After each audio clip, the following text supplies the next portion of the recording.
जय Hind and hello guys, स्वागत है आपका आपके अपने YouTube चैनल ज्ञानदेह होस्ट में। और इस वीडियो में मैं आपको बताने वाला हूं रेलवे रिक्रूटमेंट बोर्ड यानी कि RRB NTPC graduate level online form 2025 के बारे में, जहां पर आपको लेटेस्ट अपडेट के साथ में और लास्ट डेट अपडेट के साथ में फॉर्म कैसे फिल करना है इसके बारे में पूरी जानकारी दी जाएगी।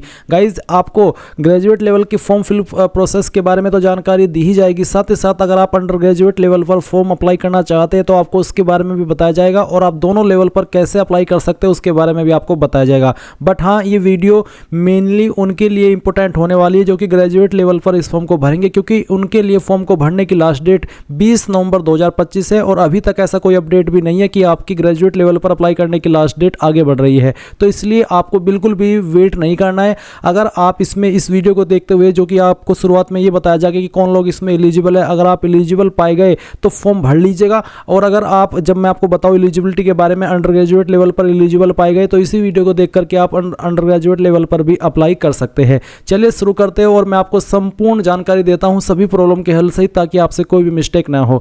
और गाइज अगर आपने अभी तक वीडियो को लाइक शेयर न किया हो तो कर देना और चैनल को सब्सक्राइब कर लेना। फिर जो लिंक मैंने आपको इस वीडियो के डिस्क्रिप्शन में दिया, आप ओपन करेंगे, आपको जानने को मिलेगा कि ये भर्ती आरआरबी एनटीपीसी की graduate level and under graduate level पर निकाली गई है, जिसमें कि आपके टोटल 8,868 वैकेंसी है। अगर बात करें ग्रेजुएट लेवल की तो ग्रेजुएट लेवल के लिए आपके 5,810 वैकेंसी है और 3,058 वैकेंसी अंडर ग्रेजुएट लेवल पर है। इंपॉर्टेंट डेट्स की बात करें तो अगर आप ग्रेजुएट लेवल पर अप्लाई करते हैं तो आप फॉर्म 21 अक्टूबर से लेकर के 20 नवंबर 2025 तक भरेंगे, और अगर आप अंडर ग्रेजुएट लेवल पर अप्लाई करते हैं तो आप फॉर्म 28 अक्टूबर से लेकर के 27 नवंबर 2025 तक भरेंगे। तो आपके पास अभी ग्रेजुएट लेवल पर 20 नवंबर 2025 तक का इस समय इस फॉर्म को भरने के लिए। गाइज अगर फीस की बात करें तो जनरल ओबीसी ईडब्ल्यूएस के लिए 500 और बाकी कैटेगरी कैंडिडेट के लिए 250 रुपये फीस रखी गई है। जहां पर जब आपका सीबीटी हो जाएगा, अब वो सीबीटी आप चाहे अटेंड तो आपको करना होगा, बट अगर चाहे आप उसको फेल करें चाहे पास करें, यानी कि चाहे आप उसमें पास हो चाहे फेल हो क्वालिफाई हो,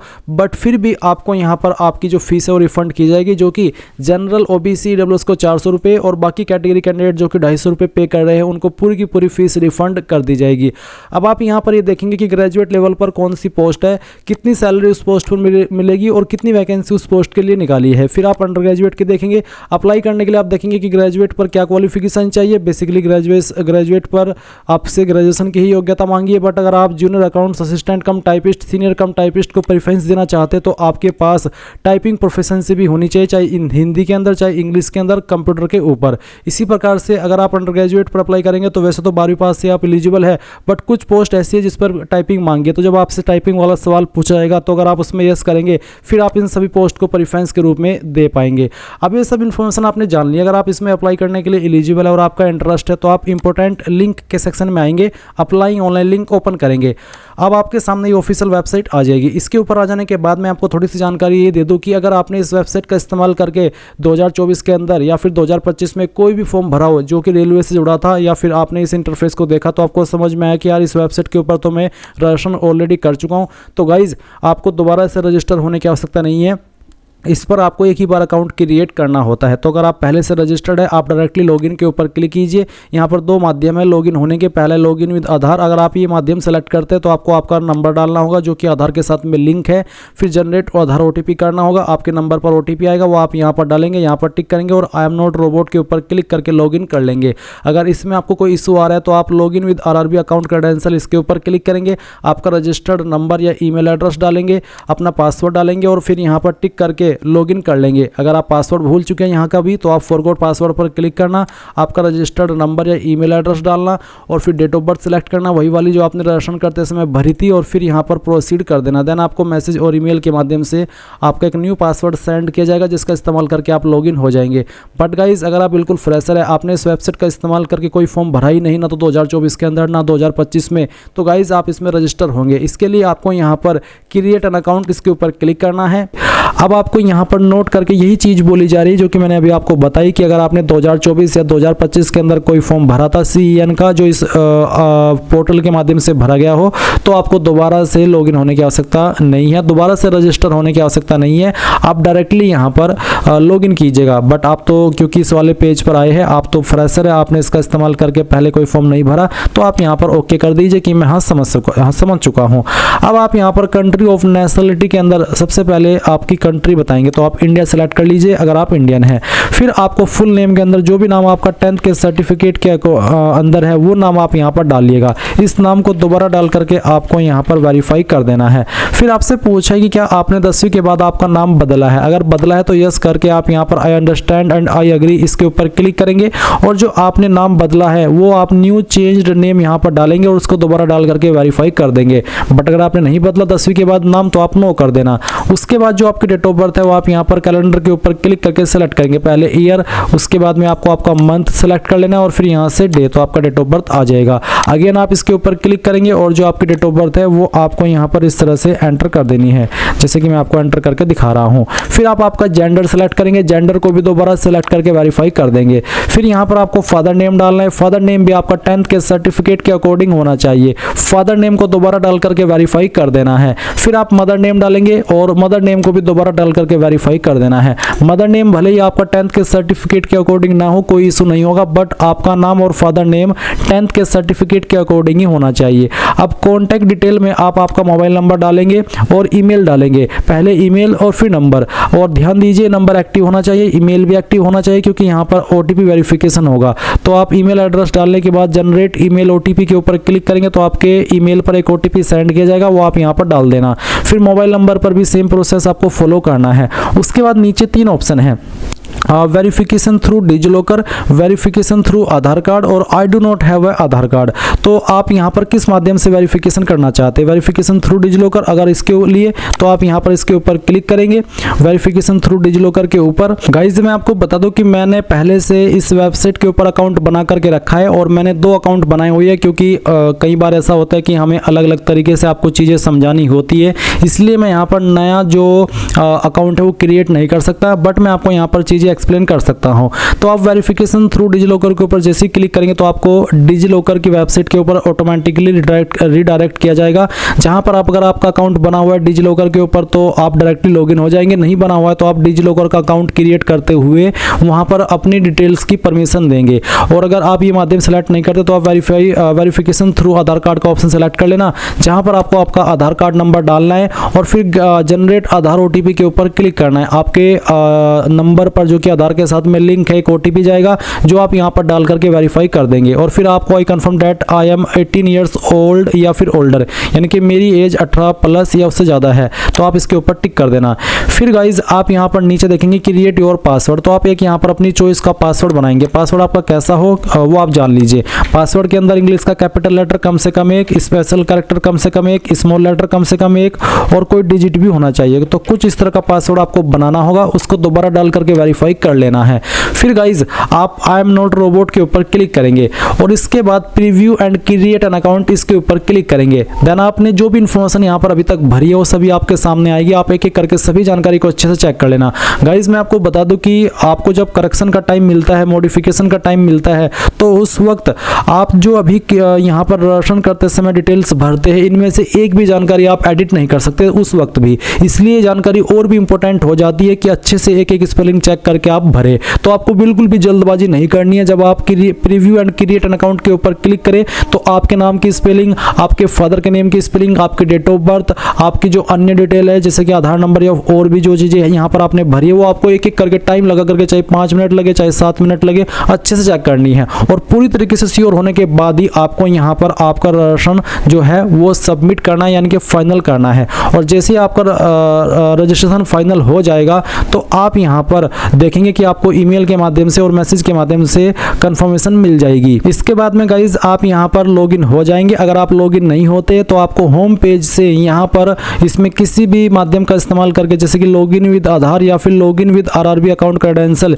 इसके ऊपर क्लिक करेंगे। आपका रजिस्टर्ड नंबर या ईमेल एड्रेस जो अभी आपने रजिस्टर किया है, उसके बाद में जो पासवर्ड आपने बनाया वो डालेंगे और आई एम नॉट रोबोट के ऊपर क्लिक करके लॉगिन कर लेंगे। लॉगिन के ऊपर क्लिक करने के बाद आपके सामने कुछ ऐसा इंटरफेस आएगा। यहाँ पर आपको ऑनलाइन एप्लीकेशन के सेक्शन पर क्लिक करना है। इस सेक्शन पर क्लिक करने के बाद आप यहाँ पर जो रिसेंटली जेई की वैकेंसी आई है, जिसके फॉर्म 31 अक्टूबर से 30 नवंबर 2025 तक भरे जाएंगे, वो भी आप देखेंगे। और नीचे की तरफ आपकी जो आरआरबी एनटीपीसी ग्रेजुएट लेवल और जो अंडर ग्रेजुएट लेवल की वैकेंसी है वो आप देखेंगे। ऊपर है आपकी ग्रेजुएट लेवल और नीचे है आपकी अंडर ग्रेजुएट लेवल पर। तो आपको सेलेक्ट करना है कि आपको किस लेवल पर अप्लाई करना है। आपको 1 बाय 1 अप्लाई करना होगा और दोनों के लिए अलग अलग से फीस भी पे करनी होगी। तो पहले आप सिलेक्ट कर लीजिए कि मुझे कौन से लेवल पर अप्लाई करना है। जैसे कि मैं आपको पहले इस वीडियो के अंदर ग्रेजुएट लेवल पर कैसे अप्लाई करना है उसके बारे में जानकारी देने वाला हूं। मैं आपको ये भी बता दूं कि जब आप किसी भी एक लेवल पर पहले अप्लाई कर लेंगे तो गाइज आपको दोबारा से आपकी पर्सनल डिटेल, आपकी बैंक डिटेल, आपका एड्रेस, आपकी अन्य डिटेल, ये सब भरने की आवश्यकता नहीं है। आपको सिर्फ एक ही बार भरनी है, क्योंकि ये आपकी एक बार भरने पर सेव हो जाएगी।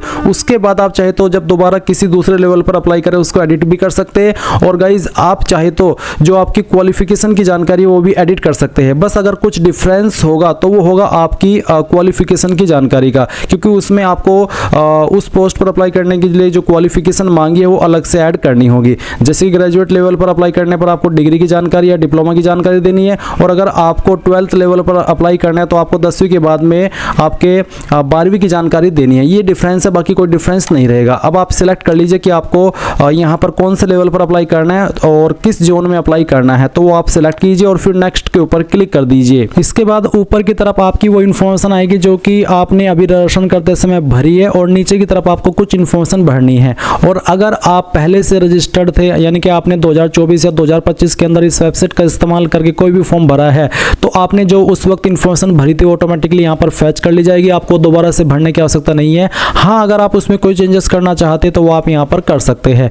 तो अभी आपको आपका मैरिटल स्टेटस बताना है, मैरिड हो या फिर अनमैरिड हो, जो भी है वो आप सिलेक्ट कर लीजिए। इसके बाद में आप देखेंगे रिलीजन, तो जो भी आपका रिलीजन है वो आपको सिलेक्ट कर लेना है। रिलीजन सेलेक्ट करने के बाद में आप देखेंगे do you wish to avail fee exemption. जो फी एग्जाम्शन मिलता है, मैं आपको थोड़ा एक्सप्लेन कर देता हूँ कि ये ऑप्शन है क्या। जो मैंने आपको वीडियो की शुरुआत में बताया था कि जो जनरल ओबीसी ईडब्ल्यूएस उनको 500 रुपये फीस पे करनी है, और जो बाकी कैटेगरी कैंडिडेट है और फीमेल है उनको 250 रुपये फीस पे करनी है। तो ऐसे में मैंने आपको ये भी बताया था कि जब आपका सीबीटी फर्स्ट हो जाएगा तो जनरल ओबीसी ईडब्ल्यूएस को 400 रुपये फीस रिफंड की जाएगी, भले ही आपने एग्जाम पास किया हो या फेल किया हो। और जो बाकी कैटेगरी कैंडिडेट है जिन्होंने 250 रुपये फीस पे की है उनको पूरी की पूरी फीस रिफंड होती है। तो क्या आप चाहते हैं कि वो मुझे फीस बाद में रिफंड हो? अगर आपने यहाँ पर यस किया तो ही आपको वो फीस रिफंड होगी। अगर आपने इस वाले ऑप्शन में नो कर दिया कि मैं फी एग्जाम्शन नहीं चाहता, तो जो आपने अभी यहाँ पर फीस पे की है वो आपकी चली जाएगी। बाद में जब आपको रिफंड का लिंक मिलेगा रिफंड का प्रोसेस फॉलो करने के लिए, तो उस वक्त चाहे आप उसको फॉलो करें ना करें, आपको फीस रिफंड नहीं होगी, क्योंकि आपका वहाँ पर सिस्टम के अंदर पहले से ही जवाब दाखिल होगा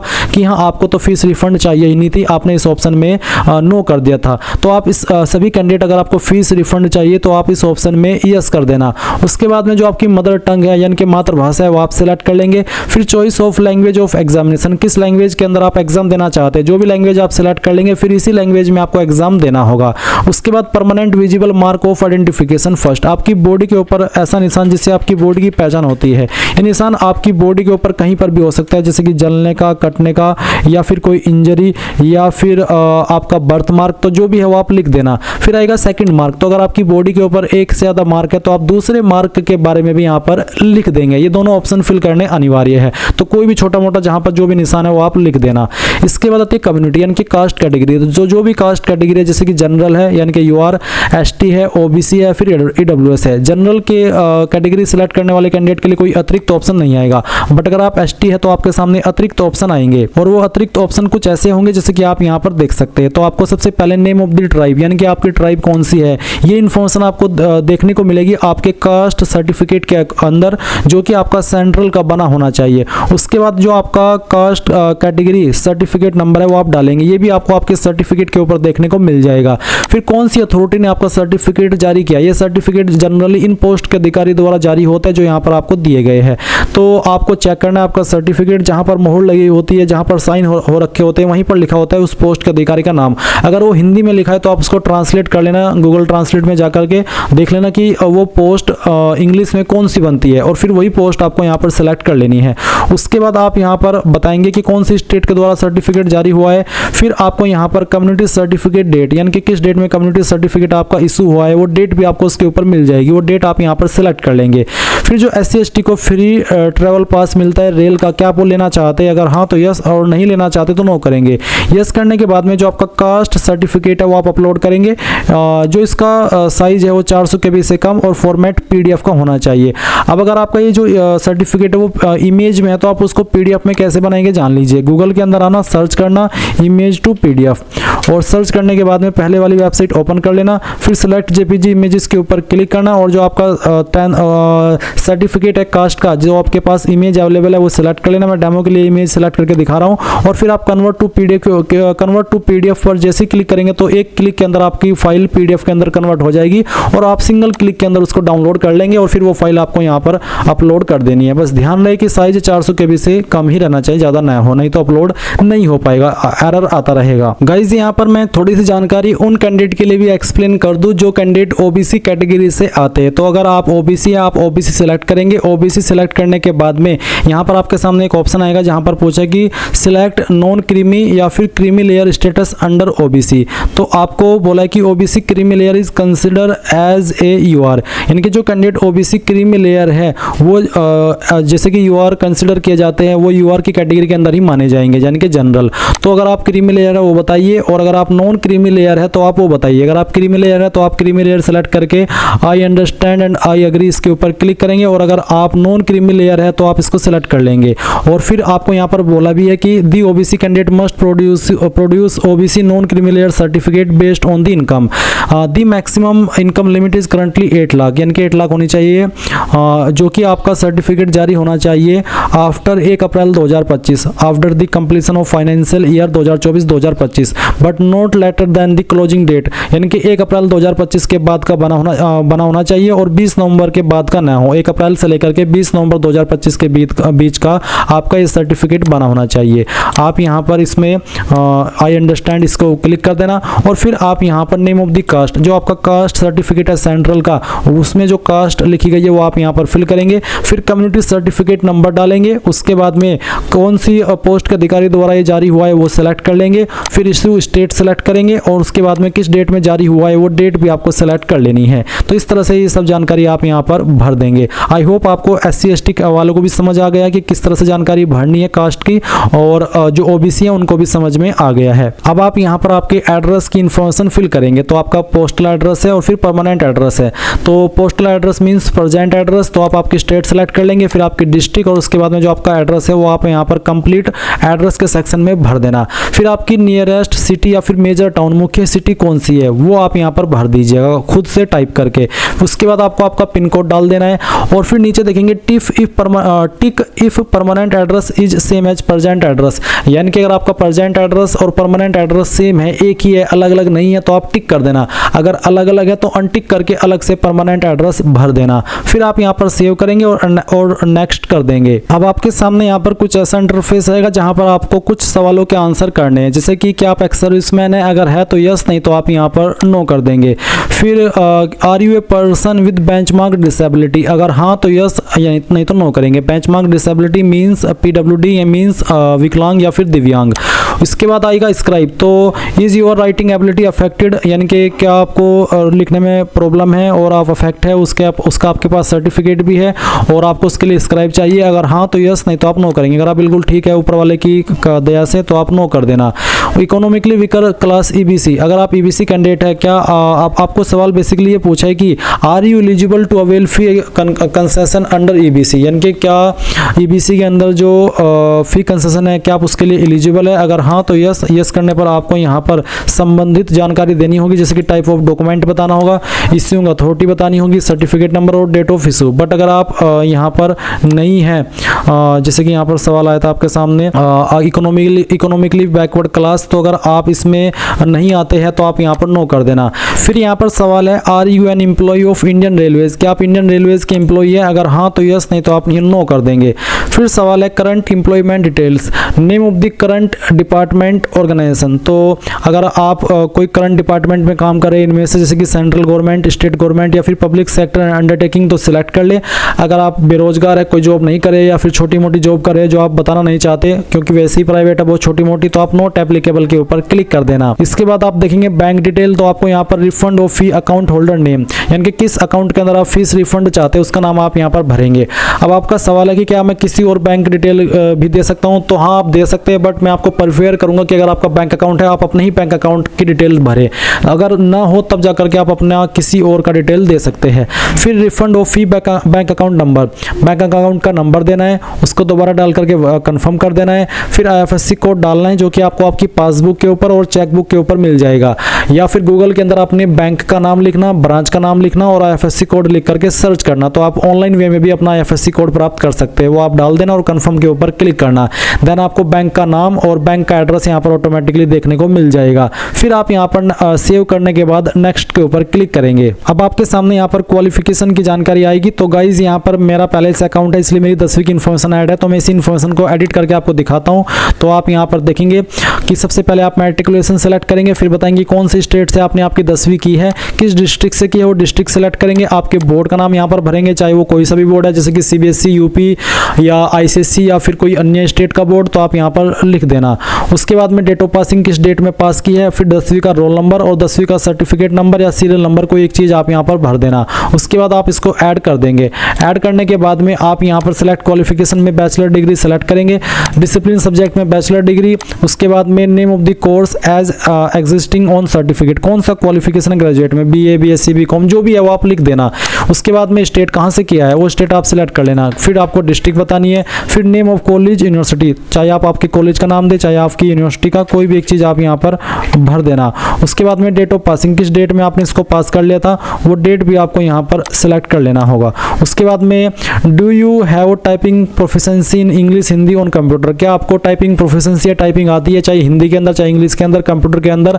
अगर हाँ तो यस, नहीं आती है तो नो कर देना, ये आपकी चॉइस है, इससे कोई आपके फॉर्म के ऊपर प्रभाव नहीं पड़ेगा। उसके बाद आप ऐड करेंगे तो ये जानकारी आपकी ऐड हो जाएगी। अब आप यहाँ पर नेक्स्ट के ऊपर क्लिक कर देंगे। नेक्स्ट के ऊपर क्लिक करने के बाद आपके सामने यहाँ पर कुछ ऐसा इंटरफेस आएगा जहाँ पर आपको फोटो अपलोड करना है लाइव वाला और सिग्नेचर अपलोड करना है, और इसमें आपको सैंपल ऑफ फ्यू रिजेक्टेबल फोटोज, यानी कि किस तरह का फोटो रिजेक्ट होगा वो आप देख लीजिए। आपका फोटो का बैकग्राउंड बिल्कुल व्हाइट होना चाहिए, क्लियर होना चाहिए, बिल्कुल कोई रंग बिरंगा नहीं होना चाहिए और बिल्कुल सटीक आप सामने होने चाहिए, और कपड़े भी आपके बिल्कुल अच्छे होने चाहिए, क्योंकि कई बार ये जो आप फोटो क्लिक करते हैं इसमें अगर आपका कपड़े रंग बिरंगे होते तो कैमरा बार बार आपको एरर देता रहता है। इसलिए बहुत ही अच्छे तरीके से बोला कि dress in non white clothing, जो वाइट कपड़े ना हो, नॉन वाइट के अलावा कोई भी कपड़े, वाइट के अलावा कोई भी कपड़े पहन करके आप अपना ये फोटो क्लिक कर सकते हैं। और फिर सिग्नेचर भी आपको अपलोड करना होगा। सिग्नेचर का साइज बोला है कि 30 KB से लेकर के 49 KB के बीच में होना चाहिए। तो आप ब्राउज के ऊपर क्लिक करेंगे और जहां पर भी आपकी सिग्नेचर की फाइल है वो आपको यहाँ पर सिलेक्ट करनी होगी। जैसे कि डेमो के लिए मैं यहाँ पर एक फाइल आपको दिखाता हूँ सिलेक्ट करके। मेरे पास कुछ सैंपल इमेज पड़े हुए हैं, मैं इसको सेलेक्ट करता हूं, ओपन कर लेता हूं। अगर आपका साइज कम ज़्यादा हुआ तो वो इस तरह से एरर आता रहेगा जब तक कि आप यहां पर दिए गए इंस्ट्रक्शंस के अकॉर्डिंग आपका जो सिग्नेचर है वो सिलेक्ट नहीं करेंगे। चलिए मैं इस वाले सिग्नेचर को सिलेक्ट करके ओपन करके दिखाता हूं। इस तरह से सिग्नेचर आएगा, आप इसको क्रॉप कर सकते हैं आपकी चॉइस के अकॉर्डिंग इस तरह से यहाँ पर, और फिर आप यहाँ पर इसको राइट कर देना। और उसके बाद आप यहाँ पर देखेंगे कि आपका सिग्नेचर इस तरह से आ जाएगा। अगर वो ब्लर हो रहा है तो आपको उसका जो वाइट पार्ट है, यानी कि जो आपका सिग्नेचर है उसमें वाइट पार्ट होता है ना, आपको उतना ही सिग्नेचर रखना है जितने में सिग्नेचर है। बाकी जो वाइट पार्ट होता है जब आप उसको इस तरह से अपलोड करते हैं तो वो ब्लर हो जाता है, इसलिए इस चीज़ का आपको ध्यान रखना है। फिर आप यहाँ पर टिक करेंगे I have uploaded my own signature, इसके ऊपर टिक और सेव करेंगे एंड देन आप नेक्स्ट के ऊपर क्लिक कर देंगे। और गाइज मैं आपको जो आपका लाइव फोटो है उसके बारे में थोड़ी सी जानकारी और बताता हूँ एक अन्य वीडियो से, थोड़ा एजुकेशनल पर्पज़ के रूप में। गाइज ये जानकारी उन कैंडिडेट के लिए जो कि फॉर्म मोबाइल से भर रहे हैं और और वो अपना फ़ोटो मोबाइल से अपलोड करना चाहते तो आप यहाँ पर capture live image from mobile इसके ऊपर क्लिक करेंगे। इसके ऊपर क्लिक करने के बाद में यहाँ पर गाइज आपको कुछ ऐसा विकल्प देखने को मिलेगा। आप QR कोड को स्कैन करना और फिर जो लिंक आएगा उसके ऊपर क्लिक करना। उसके बाद आपको RRB अप्लाई इस तरह की वेबसाइट ओपन होगी। आप यहाँ पर 2 फैक्टर ऑथेंटिकेशन के माध्यम से इसमें लॉगिन हो जाना और फिर आप यहाँ पर इसको अलाउ कर देना। अलाउ करने के बाद में आप यहाँ पर इस तरह का इंटरफेस देखेंगे जैसे कि आप देख पा रहे हैं। आपको कैप्चर लाइव इमेज इसके ऊपर क्लिक करना होगा। जैसे आप कैप्चर लाइव इमेज के ऊपर क्लिक करेंगे तो आपका कैमरा ऑन हो जाएगा। आप बहुत ही सिंपल तरीके से अपना जो फोटो है वो कैप्चर कर लेंगे। फोटो कैप्चर हो जाने के बाद में आपके सामने इस तरह से आएगा और फिर आप यहाँ पर इसको सबमिट कर देना, यानी कि इसको आपको फाइनल सबमिट करना होगा। आप देख सकते हैं कि आपका फॉर्म सक्सेसफुली आपका जो फोटो है वो सक्सेसफुली अपलोड हो चुका है और ये अपलोड हो जाने के बाद में आप यहाँ पर टिक करके सेव एंड नेक्स्ट के ऊपर क्लिक करेंगे। इसके बाद में आपको यहाँ पर आपकी पोस्ट प्रेफरेंस देनी है। आपके जोन में जितनी पोस्ट अवेलेबल है आप वो ऑप्शन यहाँ पर प्रेफरेंस में देखेंगे और आप इस तरह से अपनी चॉइस के अकॉर्डिंग इनको प्रेफरेंस दे देंगे। तो आप यहाँ पर जैसी प्रेफरेंस दे दें आपको यहाँ पर नीचे टिक करना है। टिक करने के बाद में नीचे डिक्लेरेशन देखेंगे। डिक्लेरेशन में आपको यहाँ पर पैलेस का नाम देना है। आप में से बहुत सारे कैंडिडेट यहाँ पर अपना खुद का नाम दे देते हैं। आपको खुद का नाम नहीं देना है, उस जगह का नाम देना है जहाँ से आप फॉर्म भर रहे हैं और उसमें भी सिटी का नाम और फिर सबमिट कर नेक्स्ट कर देना है। और उसके बाद आपके सामने आपके फॉर्म का प्रीव्यू आएगा। जो भी जानकारी आपने शुरू से लेकर अभी तक भरी है वो सभी आपके सामने है। आप यहाँ पर एक बार फिर से चेक करके यहाँ पर टिक करना और सबमिट कर देना। सबमिट करने के बाद में आपको पेमेंट के पेज पर ट्रांसफ़र किया जाएगा। इसके बाद में जब आप अपनी एप्लीकेशन फ़ीस जमा कर देंगे तो ही आपका फॉर्म फाइनल सबमिट माना जाएगा। उसके पहले तक आपका फॉर्म सबमिट नहीं माना जाएगा।